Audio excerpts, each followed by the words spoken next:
Vamos elevar nesse momento nosso pensamento aos céus, ao Mestre, ao nosso Pai Criador,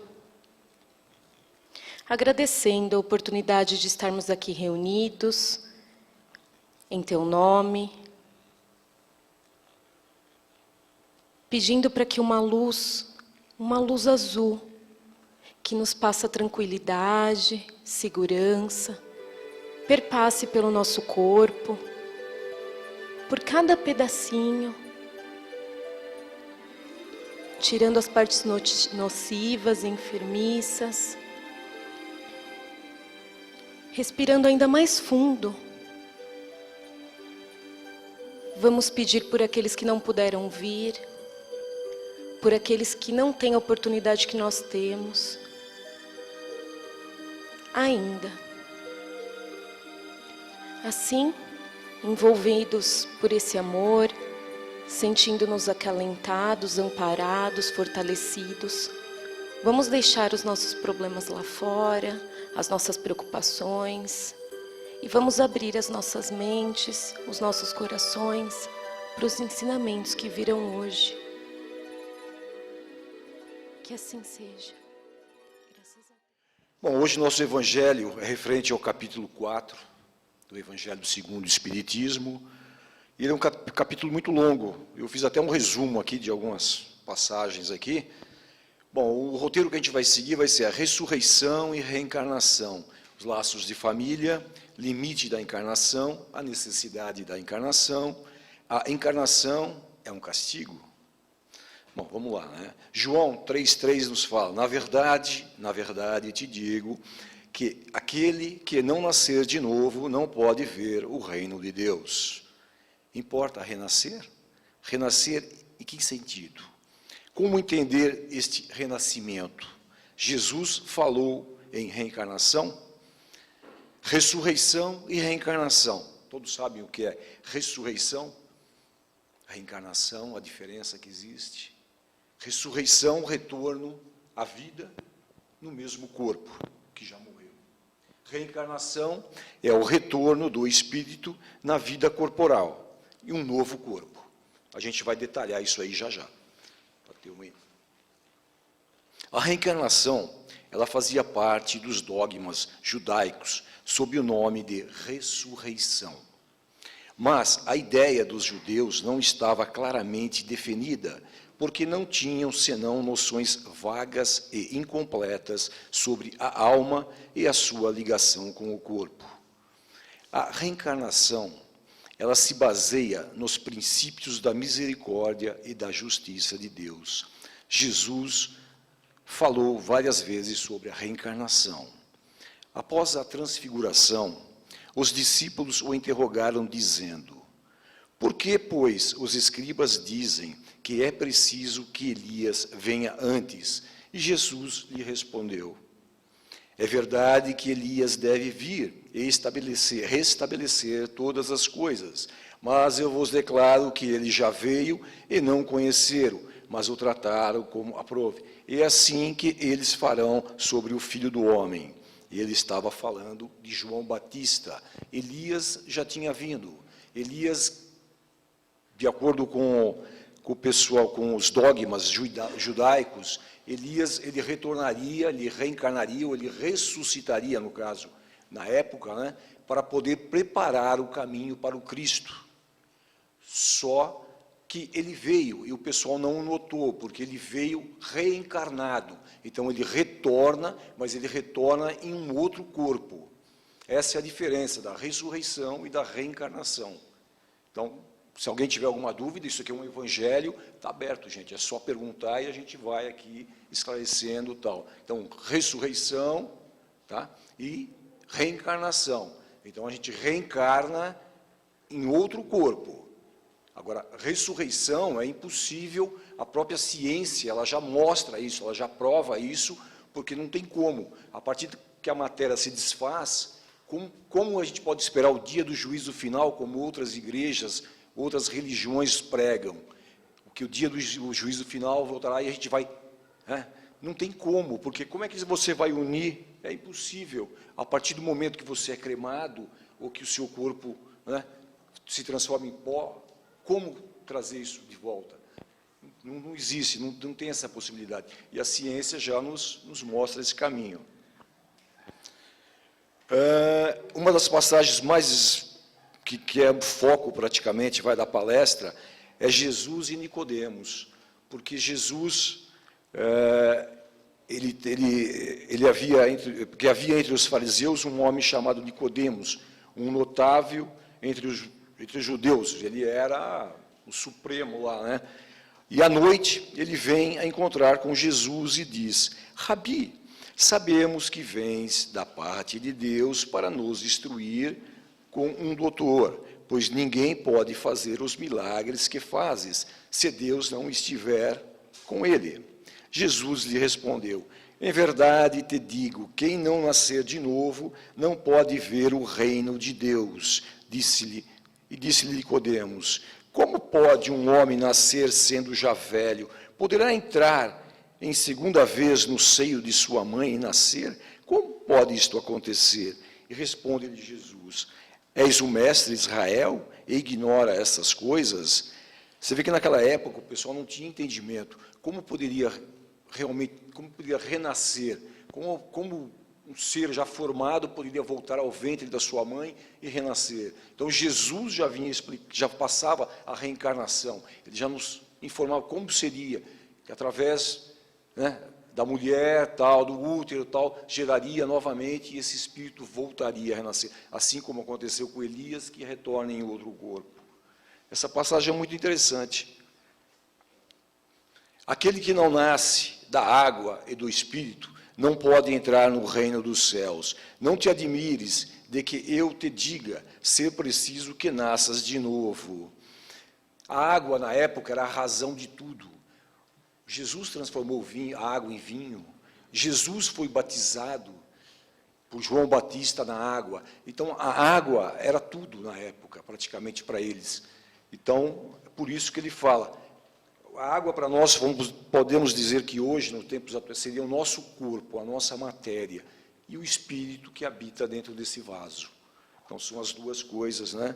Então, quer dizer, mulheres recebem os seus mortos pela ressurreição. Observem que são mulheres e não homens, pois elas é que podem gerar nos seus ventres os corpos destinados ao surgimento dos espíritos mortos no mundo físico. Aquele que de vosso povo se tenham feito morrer, virão de novo. Aqueles que estavam mortos ao redor de mim ressuscitarão. Despertai do vosso sono e cantais os louvores de Deus. Mas quando o homem há morrido uma vez, quando o seu corpo separado de seu espírito for consumido, que é feito dele?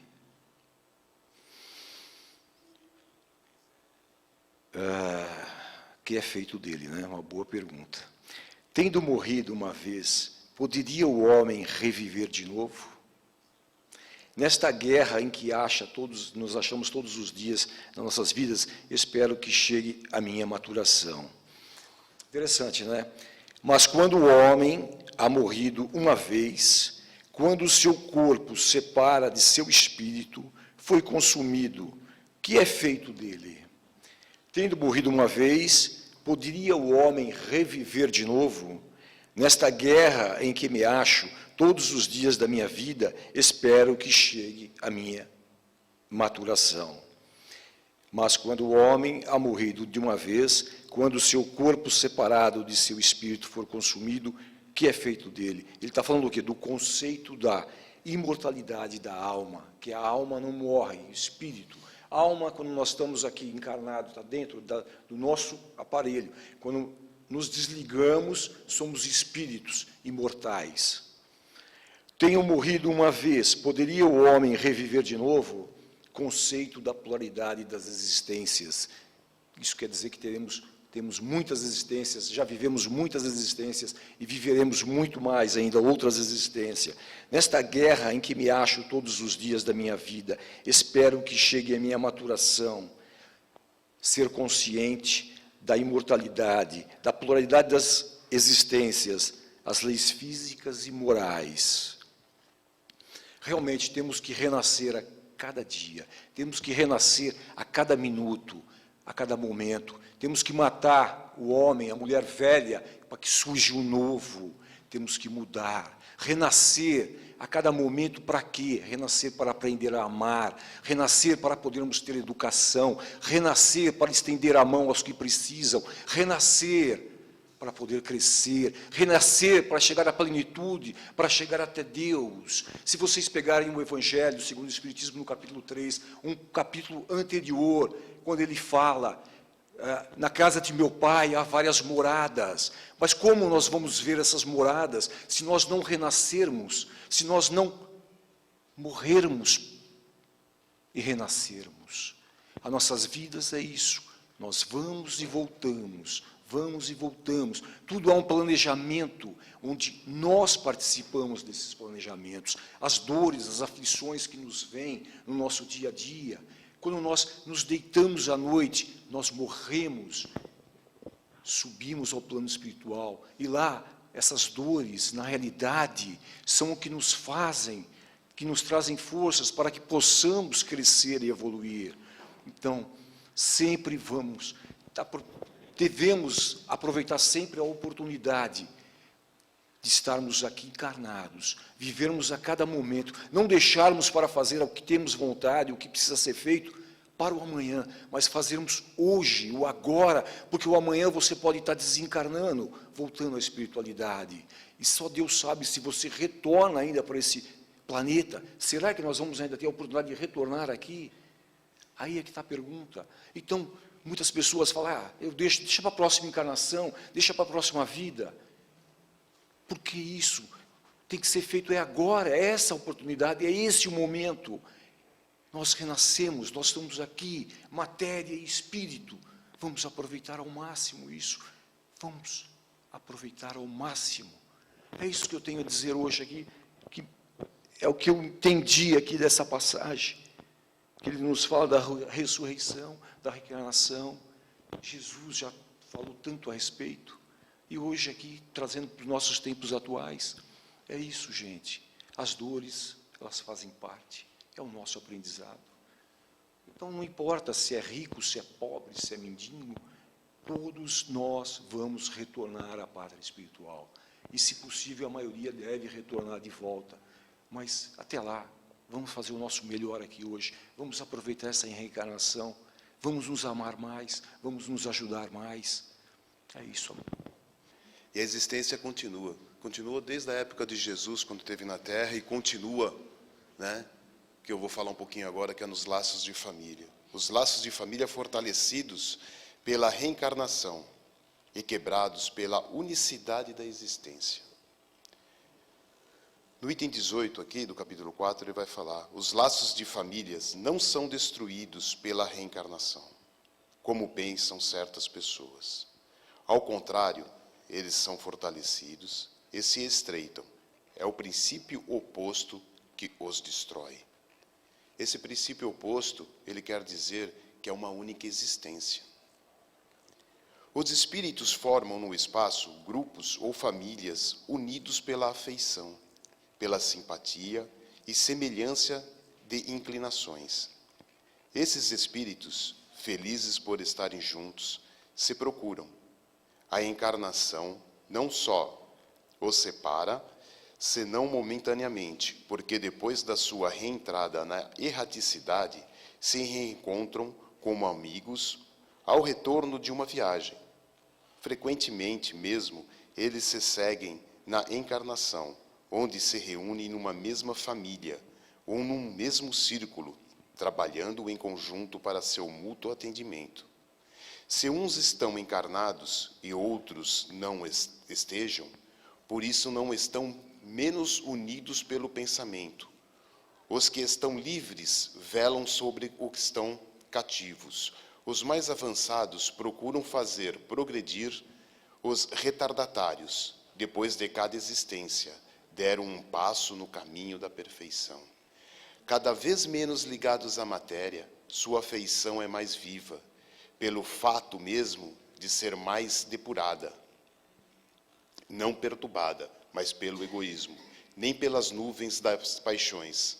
Eles podem, pois assim, percorrer um número ilimitado de existências corporais, sem que nenhum prejuízo afete a mútua afeição. Entende-se que se trata aqui da afeição real de alma a alma, a única que sobrevive à destruição do corpo.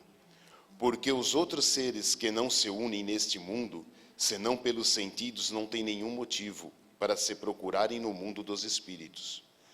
Não há deduráveis senão as afeições espirituais. As afeições carnais se extinguem com a causa se fez nascer. Ora, essa causa não existe mais no mundo dos espíritos, enquanto que a alma existe sempre.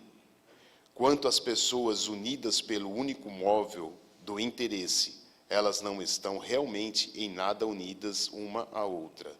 A morte as separa sobre a terra e no céu. O que ele quis dizer aqui? Quanto mais reencarnação, mais fortalecido se tem o laço familiar. As leis de Deus são sábias. Não faz nada de inútil pela reencarnação. Sobre o mesmo plano, quis que os mesmos espíritos encontrassem novamente para assentar os laços de família, sobre uma lei natural dos princípios de solidariedade e fraternidade.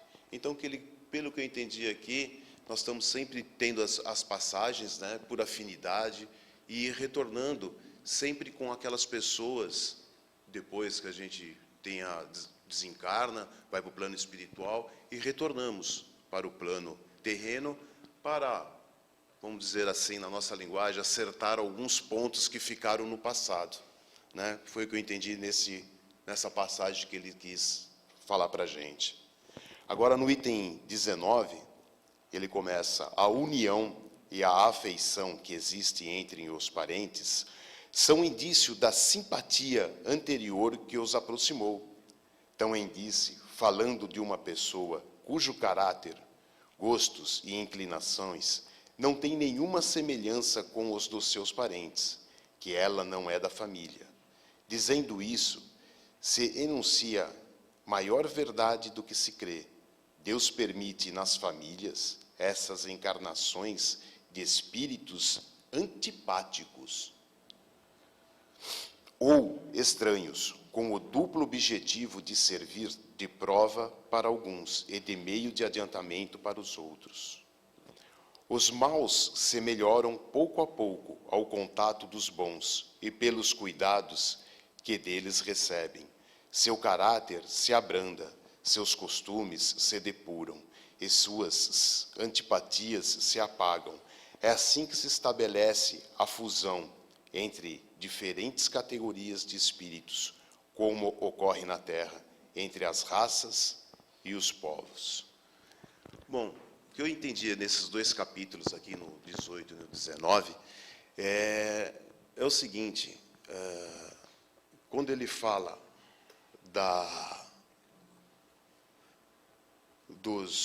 como é que eu falei aqui? Os maus se melhoram pouco a pouco ao contato dos bons, né? E ele permite espíritos antipáticos nessas famílias. Quer dizer que nessas reencarnações podemos ter algum irmãozinho que não tinha afinidade nenhuma no meio desta família. Como nós vemos hoje, várias famílias sendo destruídas por desentendimentos. O pai não entende o filho, vice-versa com a mãe com o pai. Há um desencontro total. Por quê? Porque talvez não tenham o conhecimento das palavras que Kardec nos traz dentro do Evangelho, né? Se tivessem, seria, como ele diz, os bons ajudam os maus. Sempre vai ter na família, uma pessoa na família que vai trazer para essa união. Essa união de ensinamento vai servir para a evolução desses irmãozinhos. Que com cada reencarnação que vai tendo, esse irmãozinho vai ser ajudado. Na próxima reencarnação, eles vão voltar na mesma família com outro nível de conhecimento, como todos os espíritos têm evoluções, cada um no seu degrauzinho, né, que temos.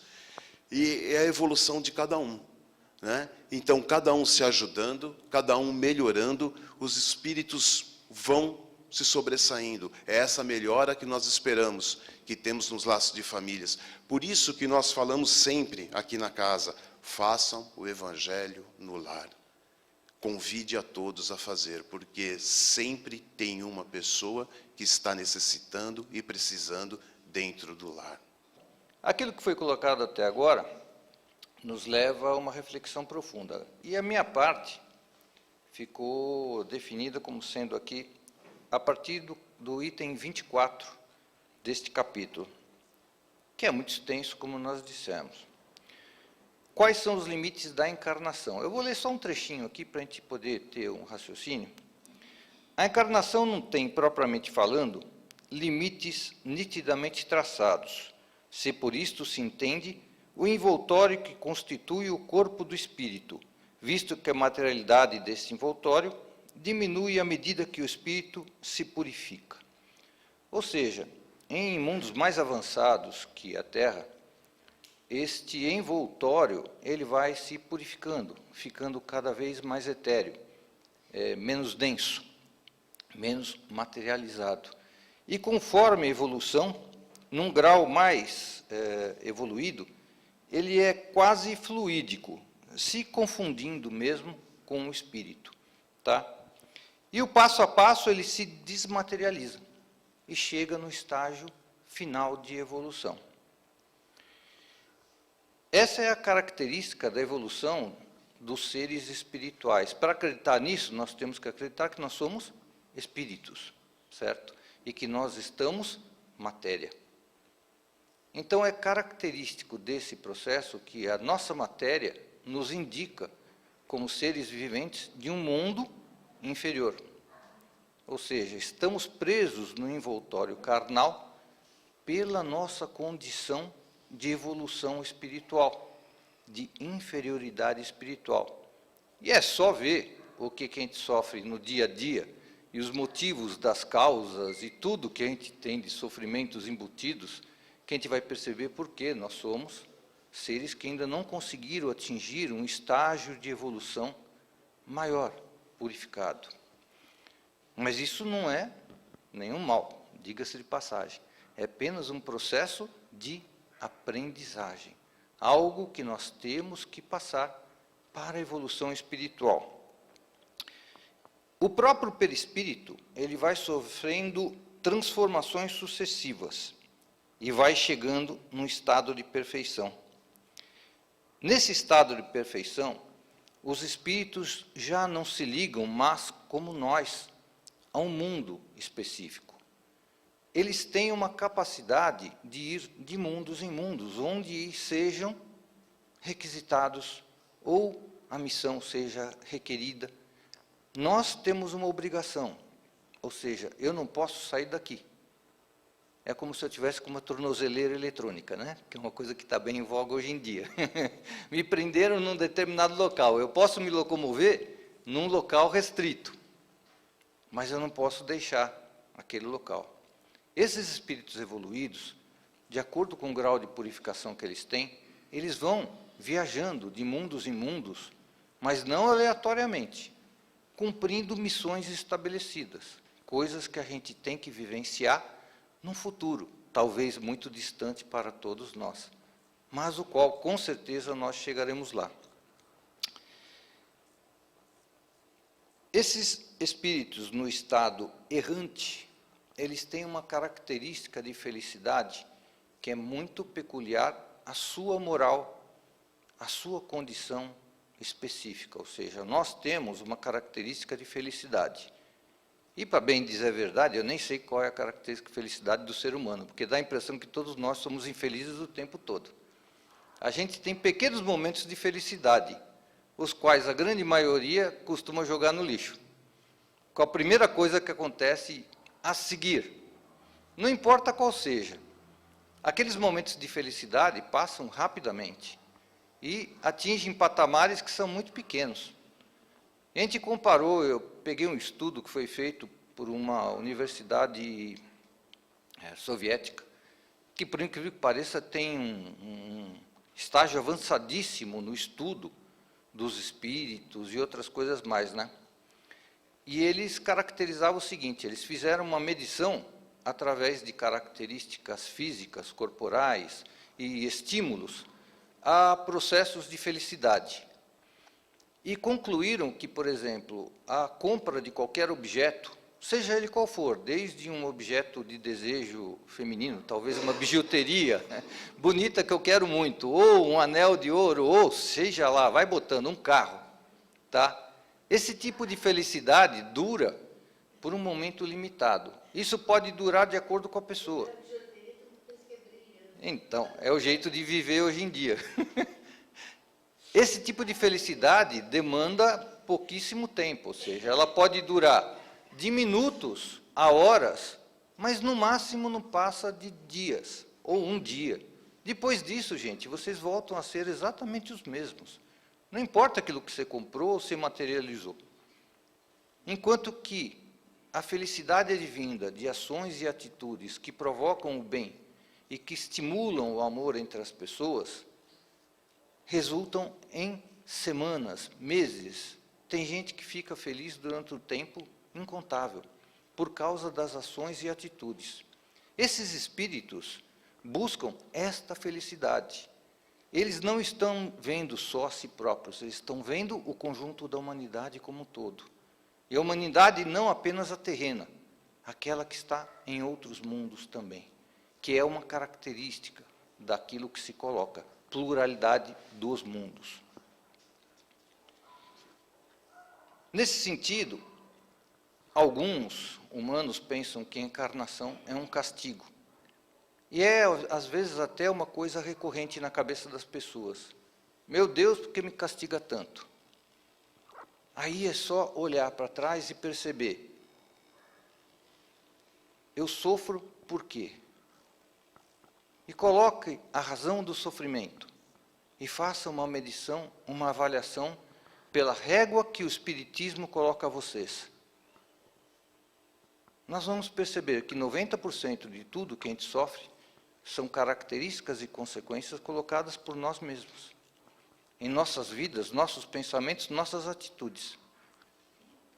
Isso porque consideramos o estágio de evolução atual como algo definitivo. Nós não enxergamos esse ser universal que eles propõem aqui nesse capítulo. Aqui eles definem uma coisa fundamental.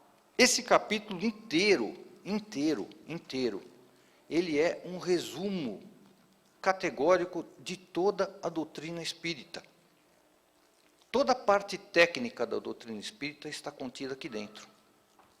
Embora a gente não consiga entendê-la, porque a leitura é rápida, então, nesses momentos finais, eu vou tentar passar para você um resumão do que foi colocado aqui. Eu espero que vocês aguentem, porque é o seguinte, ninguém mandou colocar o cara que fala mais por último, certo? Então, aguenta que o tranco vem. Se fizeram isso, tem consequências. Tudo na vida tem consequências. Opa, não se preocupa não, eu sempre acho o que fala. Aqui em cima eu falo para burro, aí fora eu não falo nada. É completamente diferente. Então, esse resumão, vamos colocar algumas características do que foi dito aqui, para a gente poder entender o conteúdo propriamente dito. Porque depois, vocês têm que pegar esse capítulo aqui e ler, mas ler como ele recomenda aqui dentro. Com olhos de ver e ouvidos de ouvir. Era Jesus que colocava estas palavras. Vocês têm que tentar ler com aquilo que a sua mente e seu coração definem. Então, o resumão que eu vou colocar para vocês são duas coisas. Primeiro ponto, o fundamento básico de tudo que nós estamos falando aqui, na sequência lógica, conforme a característica de pensamento da ciência espírita. Ou seja, nós acreditamos numa coisa fundamental e básica. Qual é? Nós acreditamos em Deus. Fundamento 1. Se não acreditássemos, não estaríamos aqui nem falando. Segundo ponto, nós seguimos um tipo de moral. qual é o tipo de moral e conduta que nós espíritas elegemos para seguir. É a moral de Jesus Cristo, que é o nosso modelo e exemplo. Então, colocadas essas duas premissas básicas, que estão colocadas dentro da obra kardecista como um todo, nós podemos partir para as considerações deste capítulo. Ou seja, primeira delas, eu acredito, e nós acreditamos, sendo espíritas, em reencarnação. Acreditamos que os espíritos vêm novamente para diversas existências. E, acreditando em diversas existências, eu acredito na pluralidade delas. Ou seja, a moral que eu vou seguir, eu tenho que aprender, eu tenho que entender em sucessivas reencarnações, porque esta é a maneira de aprendizado que nós elegemos. É a maneira com que os espíritos aprendem e vão evoluindo, para chegarem no estado daqueles que eu comentei agora há pouco. Segundo ponto, eu devo acreditar também em consideração, se eu estou levando esta sequência lógica à frente, na imortalidade da alma. A alma é o espírito reencarnado. Então, esta alma é imortal, ela não é eterna. Eterno é só Deus, mas ela é imortal. Eu volto quantas vezes forem necessárias. O Daniel falou, era bom vocês fazerem a coisa agora. Óbvio. Seria muito melhor para todo mundo se fizessem as coisas agora. Mas se não fizerem também, não se preocupem. Deus não fica interferindo, falando, não, tua nota foi 0 aqui, vai voltar. Ele não fica se preocupando com nada disso. Ele tem assessores especializados que sabem muito bem conduzir estes limites. Dentro das nossas encarnações, nós passamos por provações diárias. Estas provações vêm das nossas escolhas. As nossas escolhas refletem em nossa vida. Tudo que nós fazemos tem um reflexo. E tudo que nos acontece tem um motivo em razão daquilo que nós resolvemos anteriormente. Se estamos passando por determinada dificuldade, nós temos que entender por que aquilo está acontecendo e, principalmente, acreditar em Deus e na moral cristã, que é o que nos fundamenta para suportar esse dia a dia pesado e tudo aquilo que nós escolhemos. Outro ponto importante desse capítulo aqui é a comunicabilidade dos espíritos, ou seja, eu acredito que eles se comunicam conosco, que é uma base da doutrina espírita e é fundamentada aqui, tá? Outra coisa, eu acredito na fé raciocinada. Esta fé raciocinada, ela define os parâmetros básicos que nós temos de seguir e de que forma nós os seguiremos. E, finalmente, aquilo que eu falei aqui, a pluralidade dos mundos. Eu deixei aqui para ler um finalzinho, só para vocês. Com as reencarnações no mesmo globo, quis, quem? Deus, né? Que os mesmos espíritos, encontrando-se de novo, frente a frente, tivessem a ocasião de reparar as suas falhas recíprocas, provenientes de suas relações anteriores. Ele quis também estabelecer os laços de família sobre uma base espiritual, apoiando numa lei natural os princípios de solidariedade, fraternidade e igualdade. Isso daqui ele não falou à toa. Esse finalzinho do Evangelho, ele nos remete a coisas que nós não enxergamos. O Celso falou sobre os laços familiares, que são aqueles que nos unem, não só nas nossas famílias atuais, mas nas famílias espirituais.